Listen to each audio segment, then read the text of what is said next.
آدابر حضور، ذرہ نوازی ہے کہ آپ نے ہمیں مدعو کیا اور خیالات ہم سے اس پرانے زمانے کے متعلق خیالات کے اظہار کے متعلق فرمایا۔ ہماری خوش قسمتی ہے کہ ہم یہاں حاضر ہوئے۔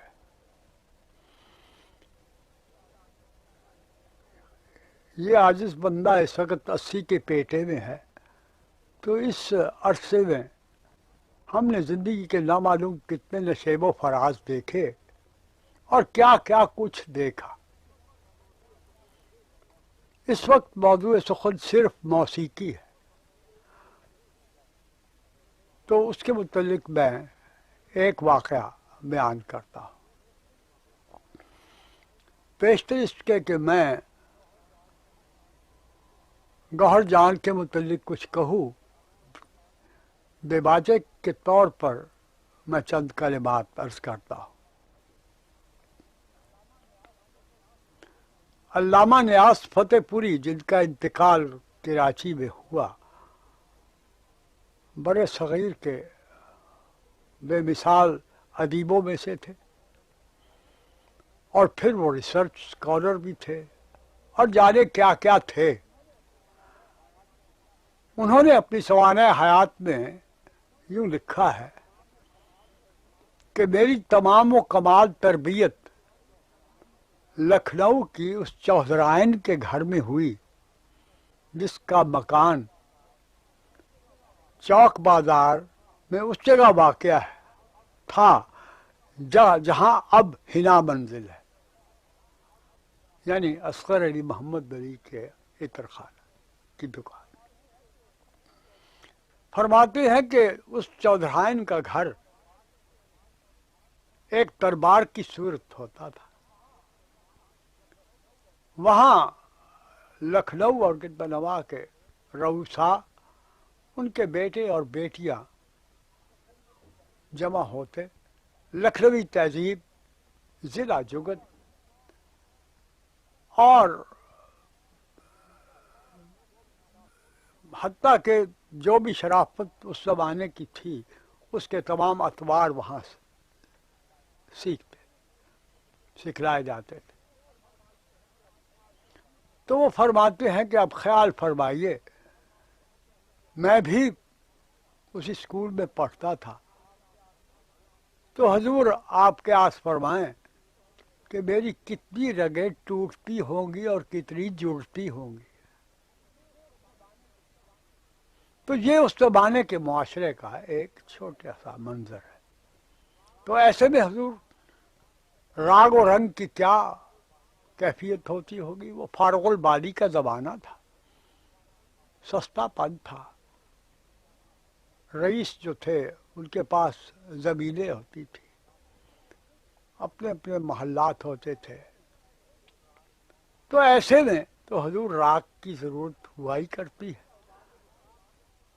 تو پھر ارباب نشاط اسی سلسلے میں پیدا ہوئی، اور وہ رئیسوں کی صفت یہ ہوتی تھی کہ وہ بھی راگ سے واقف ہو، بطور آرٹ کے واقف ہو، یہ نہیں کہ سن لیا۔ ہمارے لاہور میں کی یہ کیفیت تھی کہ جتنے ہندو اور مسلمان رئیس تھے، سب راگ کے واقف تھے۔ ہندوؤں میں تو ویسے ہی ان کے تو مذہب کا ایک جزو تھا، اور مسلمان رئیس جو بھی تھے وہ اپنا ذوق پورا کرنے کے لیے راگ سنتے تھے، یا ایک نہ ایک بہرحال ان کی پابند ہوتی تھی۔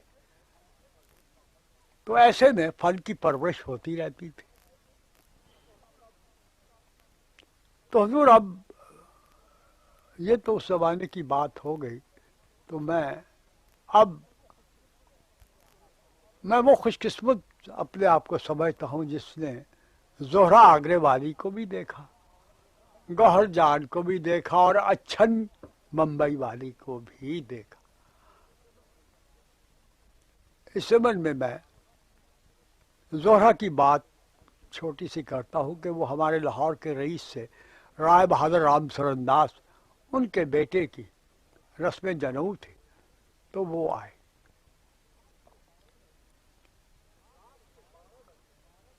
رات کے 12 بجے وہ کمرے کے ایک طرف آ کے کھڑی ہوئی اور حضور اچھا کافی لمبا کمرہ ہے وہ اب بھی دیکھا جا سکتا ہے. حضرت داتا گنج بخش صاحب کے مزار کے عین سامنے ان کا کارخانہ اور وہ ابھی تک وہ کمرہ موجود ہے. تو حضور وہ اس طرف سے جو چلی ایک غزل اس نے شروع کی. جب وہ کمرے کے آخر پہنچی تو رات کے 2 بجے تھے.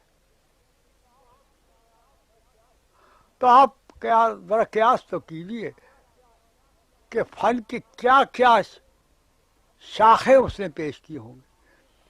اور پھر نرت کی تو وہ لوگ ماہر تھے ایسے ایسے اب کہاں نظر آتے.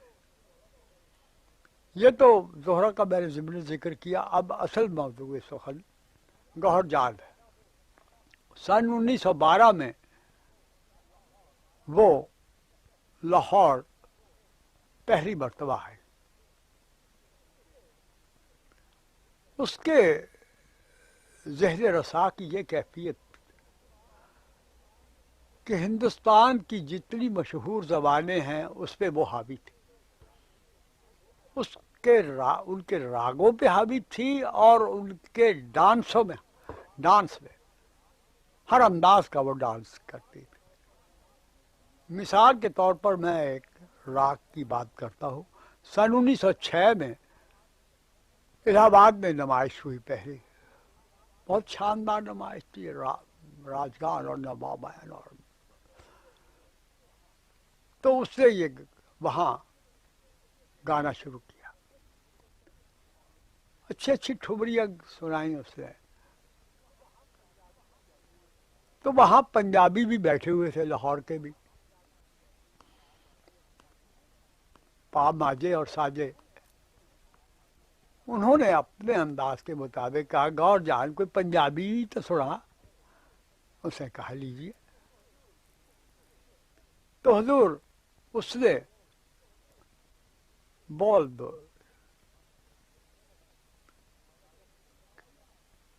گانا شروع کیا اور استدعائیہ انداز سے کانو مارنا ہے بننے دے روڑے. کانو مارنا ہے بننے دے روڑے چند ویری چھپ لین دے تیرے لا دی انیت دے غلامے. وہ دراصل خطاب تو عورت کی طرف سے ہی ہے نا. وہ کہتی ہے وہ اس کا عاشق آن کے باہر کھڑا ہے دیوار کے ساتھ اور چاند ابھی ہے آسمان پہ. تو وہ جو ہے وہ چھوٹے چھوٹے کنکر مار رہا ہے کہ میں آ گیا ہوں. تو وہ اسے سمجھاتی ہے کہ تو کنکر کیوں مار رہا ہے. ذرا چاند ڈوب جائے تو میں تیرے تمام گرے شکوے دور کر دوں. اس نے حضور اس انداز سے گایا کہ کیا ٹھکانا ہے. پنجابی اٹھ کے ایک کہنے لگا صدقے جاواں گوہر جان تو تا سانو گھائل کر دیتا. یہ اس کا ایک رنگ تھا.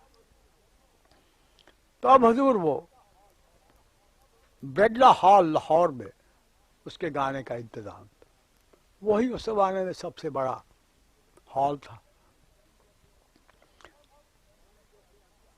اور میں نے جیسے عرض کیا تمام رؤسا راگ سے واقف ہوا کرتے.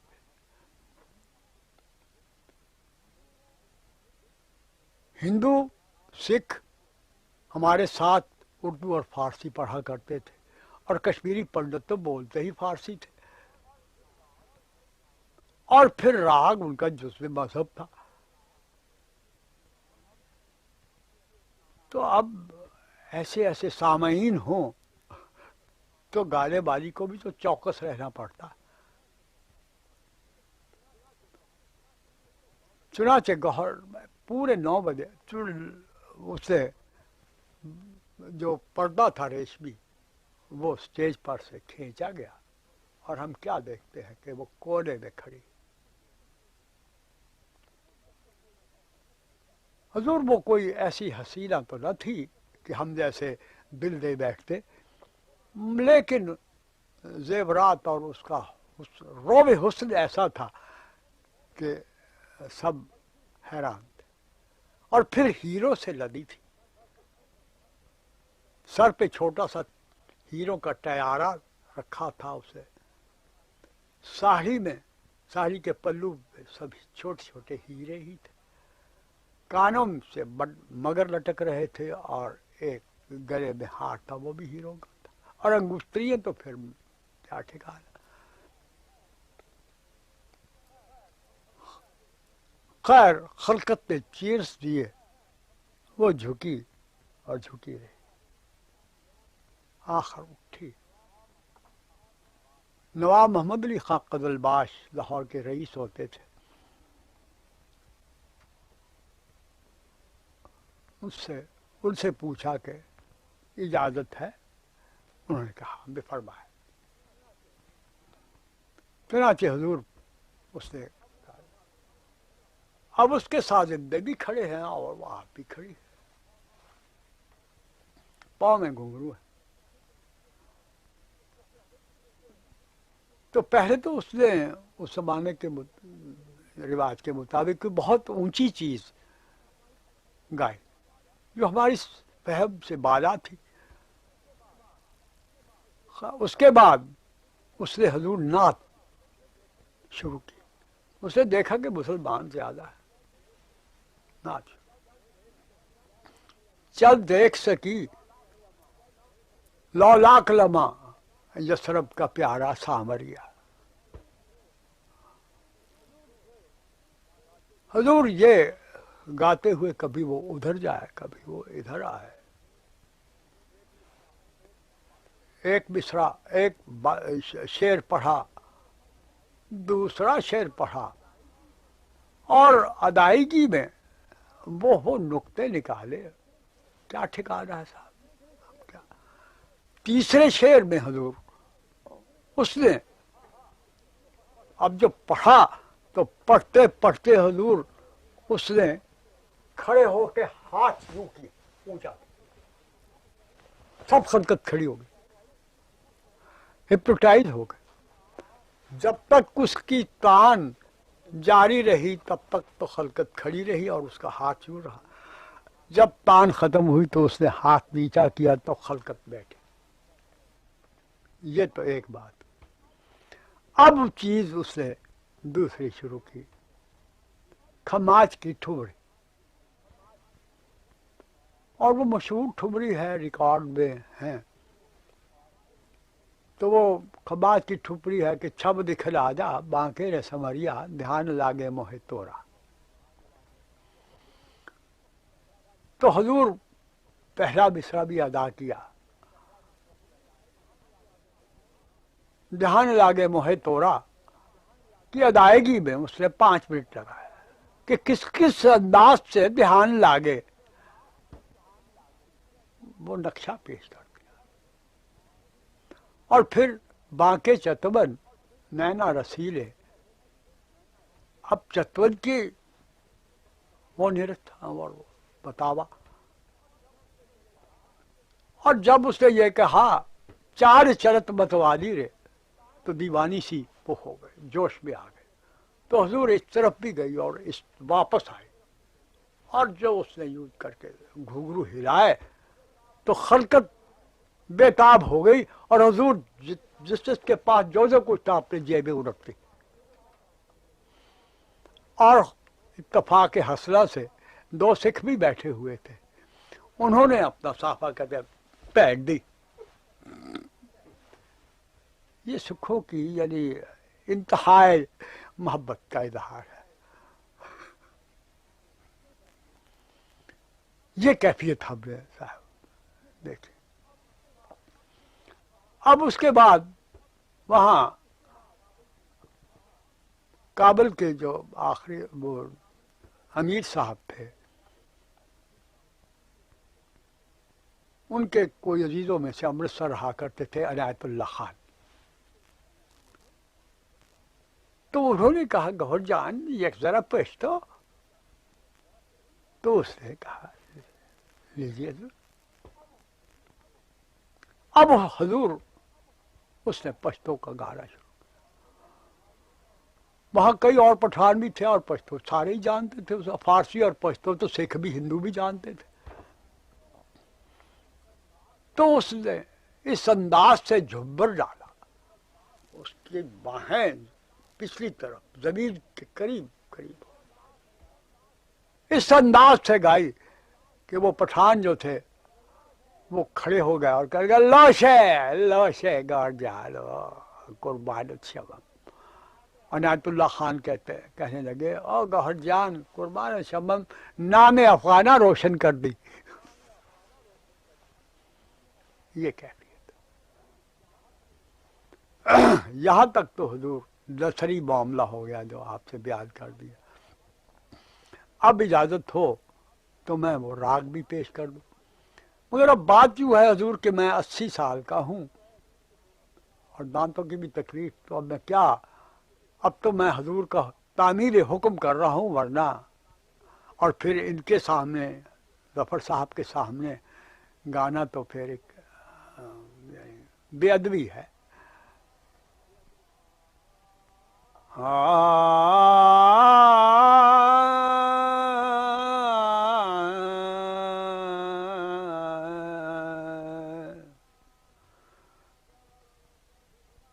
جب دکھلا جا باکر سنوریا دھیان لگے موہ تو دھیان لگے موہ تو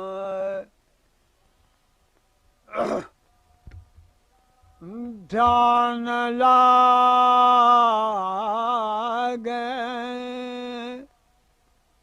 موہ تورا دھیان لگے موہ تو دھیان لگے رے دھیان لگے دھیان لگے رے دھیان لگے موہ تو موہ تارا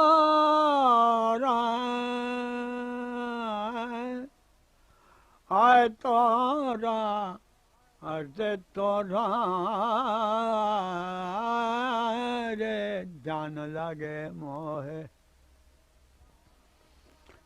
دھیان لگے دھیان لگے موہ تارا ہرے دھیان لگے موہ تارا باکے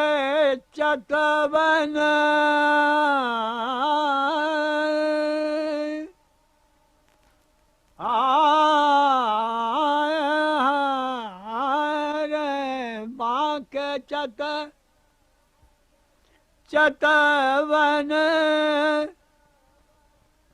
نینا رسیدے ارے نینا رسیدے رے نینا نینا رسیدے ارے نینا نینا رسیدے رے نینا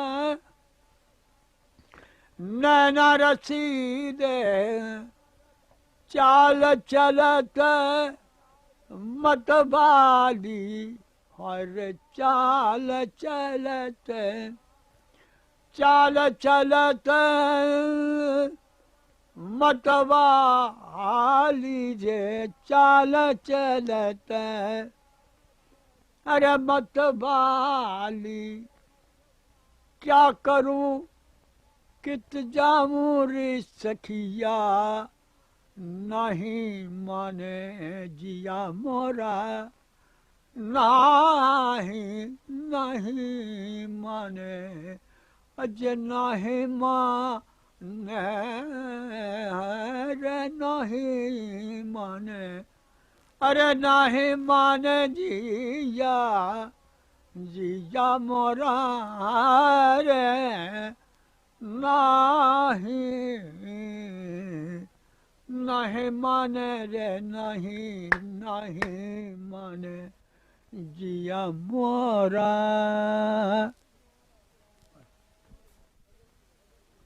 حضور غزل کے دو چار شعر پیش کرتا ہوں. بڑے اچھے بڑے بھولے کہیں کے بڑے اچھے بڑے بھولے کہیں کے ذرا دھبے تو دیکھو آستی کے ذرا دھبے تو دیکھو آئے ذرا دھبے تو دیکھو آستی کے ذرا دھبے تو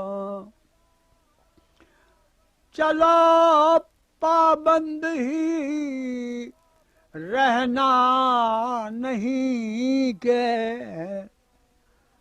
چلو پابند ہی رہنا نہیں کہ مگر یہ بل بھی جائیں گے جبھی کہ مگر یہ بل بھی جائیں مگر یہ بل بھی جائیں گے.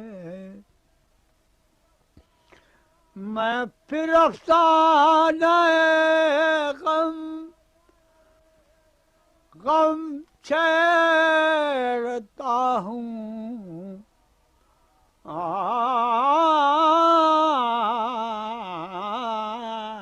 میں پھر افسانہ غم چھیڑتا ہوں ذرا تم پھر کہو جھوٹے کہیں کہ ذرا تم پھر کہو میں پھر افسانہ غم چھیڑتا ہوں ذرا تم پھر کہو جھوٹے کہیں کہ ذرا تم پھر کہو